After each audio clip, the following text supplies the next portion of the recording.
Audiolibro Un viaje a lo sobrenatural. Capítulo 8. El estudio del lunes en la noche. Después de haberme presentado a su esposa y charlado unos minutos, Cyril deseaba explicarme su vínculo con la Iglesia Adventista del Séptimo Día. Mientras estábamos en la fábrica, por falta de tiempo, no había podido entrar en detalles. En ese momento, él todavía no era un miembro de la denominación, pero acudía regularmente a la iglesia y ya había hecho los preparativos para ser bautizado el sábado siguiente. Sin que su esposa Cynthia lo supiera, Cyril había estado leyendo todas las publicaciones de la iglesia que ella tenía en casa. Al hacerlo, se había convertido en un estudiante ferviente de la Biblia. Había obtenido también una comprensión más profunda de las Escrituras al estudiarlas con el pastor L. W. Taylor, y como consecuencia ya había tomado la decisión de unirse a la iglesia. Cyril sugirió que Cynthia dirigiera los estudios. Estuve de acuerdo con la idea. Luego, junto a mis nuevos amigos, incliné mi cabeza mientras él hacía una breve oración.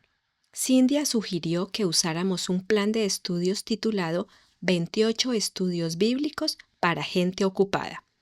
Cada estudio estaba compuesto por 15 a 20 preguntas sobre un determinado tema y requería de aproximadamente una hora de estudio.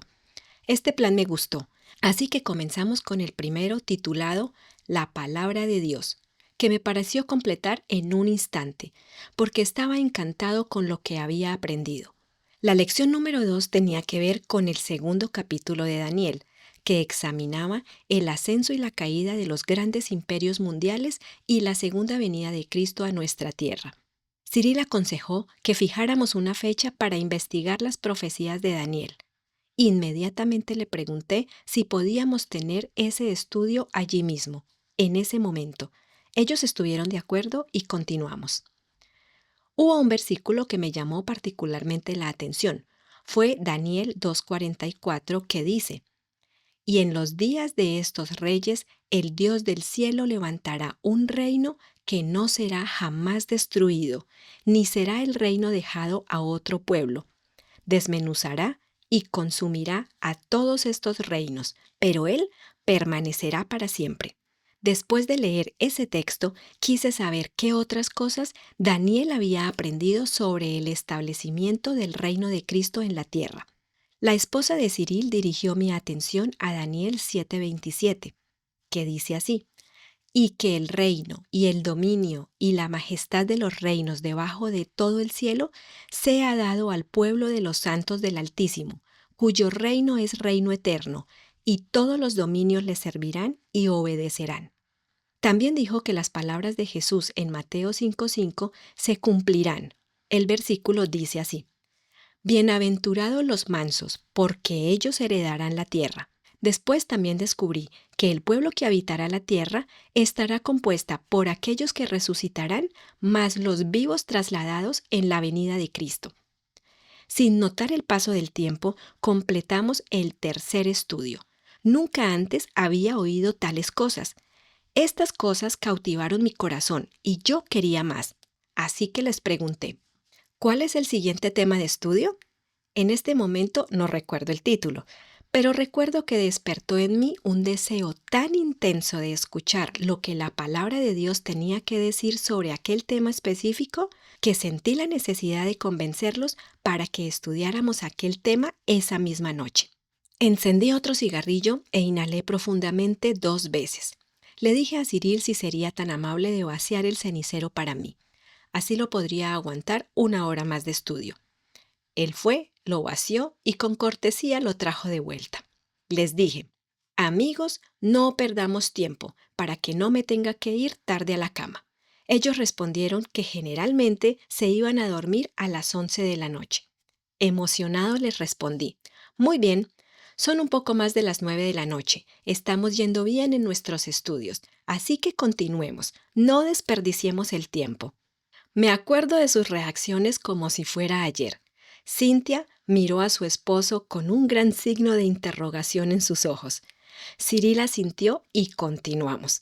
Mientras tanto, yo fumaba ávidamente la mitad de mi cigarrillo. Entonces les pregunté si les importaba que yo fumara. Tenía la costumbre de recompensarme con cigarrillos cada vez que sentía haber dicho algo útil. Y estudiar la Biblia con ellos, en mi opinión, era la cosa más útil que hubiera hecho durante toda mi vida. Sin dudarlo, Cyril dijo: estamos felices al saber que en nuestra casa te sientes como en la tuya. Siéntate a gusto. Y yo me comporté de la única manera que sabía. El aire de la habitación quedó azulado de tanto humo.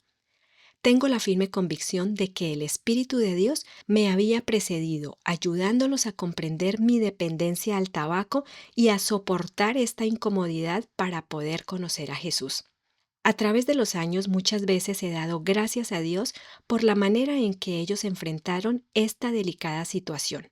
Durante 7 días consecutivos estudiamos la Biblia 4 horas cada noche. Solo cuando llegamos al tema vivir sano, comprendí los efectos del tabaco sobre mí y lo que ellos habían soportado. Este tema era uno de los 2 últimos de la serie. Cuando les pregunté por qué me toleraron fumar durante los estudios, Cynthia me explicó: a nosotros nos gusta tu compañía. En la primer noche, cuando manifestaste el deseo de regresar, Cyril y yo decidimos que aunque nuestras vidas se redujesen un par de años a causa de tus cigarrillos, no nos importaría, con tal de que estudiaras la palabra de Dios y te convirtieras en un discípulo de Jesús. Volvamos ahora al cuarto tema de estudio de esa noche. La palabra de Dios estaba abriendo realidades eternas delante de mí. Sentía el deseo de saber más y más, así que les pregunté: ¿podemos estudiar el cuarto tema ahora?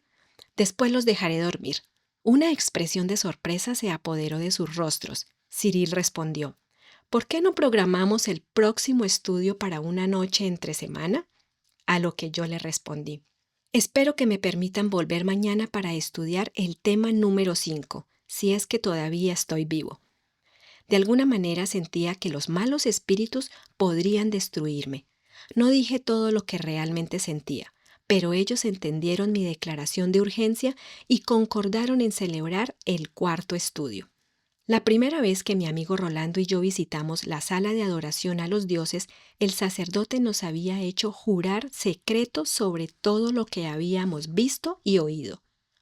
El sacerdote pronunció y nosotros repetimos un conjuro y sellamos la alianza depositando una pequeña cantidad de incienso en la llama de una vela negra. El sacerdote hizo hincapié en que al salir de ese lugar tendríamos que mantener un silencio total, con el fin de evitar el gran desagrado de los espíritus. Enseguida, cuando asistimos a lo que los adoradores de demonios les gusta llamar sesión de alabanza a los dioses, el sacerdote explicó acerca del gran peligro de despertar la ira de los espíritus.